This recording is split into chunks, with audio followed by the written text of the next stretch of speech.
हाय church, good morning. स्वागत है सभी का इस मॉर्निंग के डिवोशन में। आज के डिवोशन का विषय है विश्वास से चलना।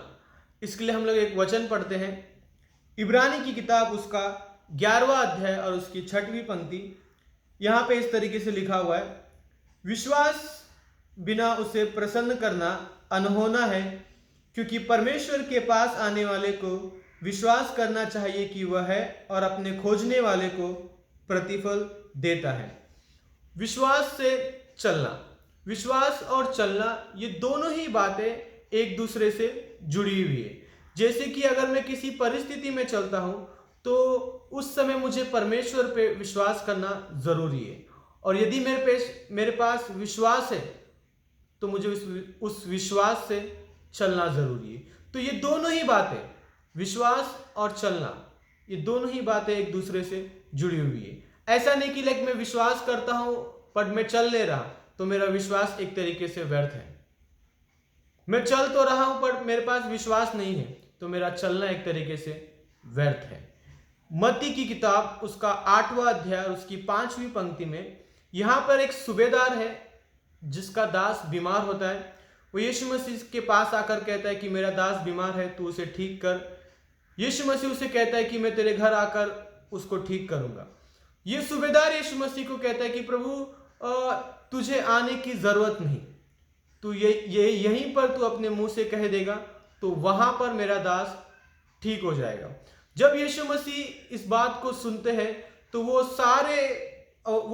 पीछे मुड़कर वो उस भीड़ से कहते हैं कि मैंने ऐसा विश्वास पूरे इज़राइल में नहीं देखा ना, मैंने ऐसा विश्वास पूरे इज़राइल में नहीं देखा।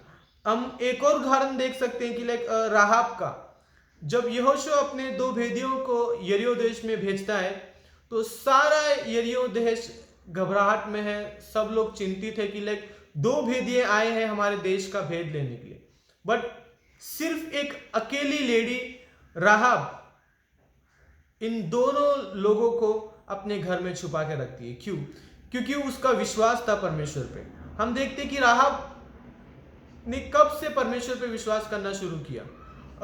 हम देखते हैं कि उन 2 भेदियों को राहाब कहती है कि जिस समय परमेश्वर ने इजराइलियों को लाल समुंदर पार कराकर मिस्र से छुड़ाया था, उस समय की बात राहाब को पता थी, उस समय की बात राहाब ने सुनी थी, और उस समय से राहाब इजराइल के परमेश्वर पे विश्वास कर रही है। और यहाँ पे हम लोग देखते हैं कि एक स्त्री, जहां पूरा देश घबराया हुआ है, वहां पर ये एक स्त्री परमेश्वर पे विश्वास करती है। हम देखते हैं कि जहां पे पूरी भीड़ यीशु मसीह के पीछे चल रही है, वहां पे यीशु मसीह सिर्फ एक व्यक्ति के लिए कहता है कि मैंने ऐसा विश्वास पूरे इज़राइल में नहीं देखा।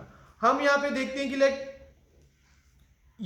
ये दोनों ही उदाहरण में हम देखते हैं कि ये लोग सिर्फ विश्वास ही नहीं कर रहे थे बट अपने विश्वास में चल भी रहे थे ना, अपने विश्वास में चल भी रहे थे।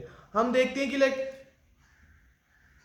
क्यों कई बार लोग विश्वास से नहीं चलते, क्योंकि कई बार लोग अपने बारे में सोचने लगते हैं, अपने आप को देखने लगते हैं, उस परिस्थितियों को देखने लगते हैं, उस हालातों को देखने लगते हैं, और इस कारण से लोग विश्वास से परमेश्वर के पीछे नहीं चलते। दूसरा हम लोग देखते हैं कि लोग संपूर्ण मन से परमेश्वर के पीछे नहीं चल रहे, लोग संपूर्ण मन से परमेश्वर के पीछे नहीं चल रहे। यिर्मयाह की किताब उसका 29वां अध्याय उसकी 13वीं पंक्ति में हम लोग देखते हैं, इस तरीके से यहाँ पे लिखा हुआ है कि तुम मुझे ढूंढोगे और पाओगे भी, क्योंकि तुम अपने संपूर्ण मन से मेरे पास आओगे।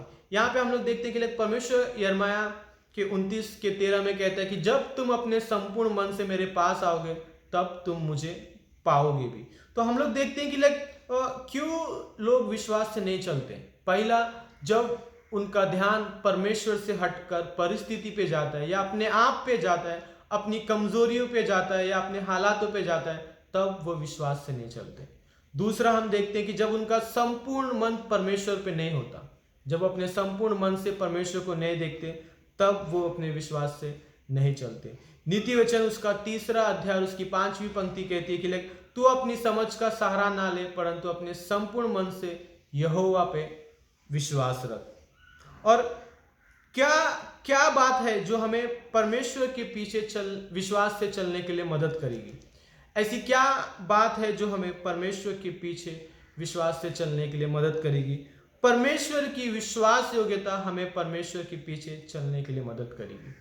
परमेश्वर की विश्वास योग्यता हमें परमेश्वर के पीछे चलने के लिए मदद करेगी।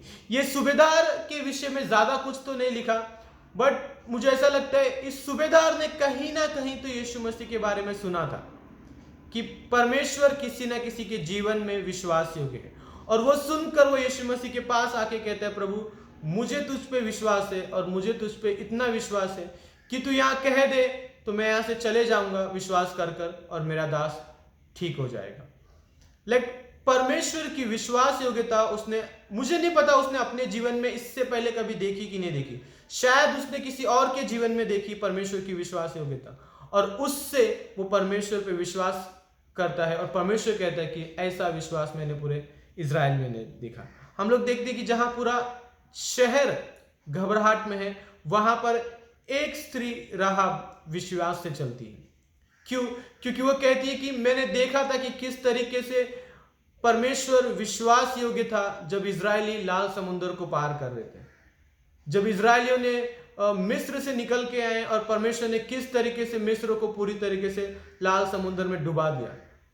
मैंने देखा कि परमेश्वर किस तरीके से विश्वास योग्य है, और उस विश्वास योग्यता पे विश्वास करके एक स्त्री पूरे देश में से, राहाब एक स्त्री विश्वास से चलती है। और हम लोग देखते हैं कि मूसा, जब मिस्र को देख के सारे इजरायली डरने लगे, कुड़कुड़ाने लगे, वहां पे एक व्यक्ति मूसा आगे आके परमेश्वर से पूछता है, परमेश्वर मैं क्या करूं? और हम लोग देखते हैं कि वो वहां पे विश्वास से चलता है, क्योंकि मूसा जानता है कि परमेश्वर विश्वास योग्य है ना। परमेश्वर की विश्वास योग्यता हमें विश्वास से चलने के लिए मदद करती है। परमेश्वर की विश्वास योग्यता हमें विश्वास से चलने के लिए मदद करती है। यदि मेरे पास विश्वास है बट मैं उस विश्वास से चल नहीं रहा हूं तो मेरा विश्वास व्यर्थ है, क्योंकि बाइबल कहती है कि परमेश्वर अपने खोजने वाले को प्रतिफल देता है। परमेश्वर अपने खोजने वाले को प्रतिफल देता है, और परमेश्वर का प्रतिफल हर एक विश्वासी के लिए उसके जीवन में परमेश्वर की विश्वास योग्यता है। परमेश्वर की विश्वास योग्यता है। आमीन।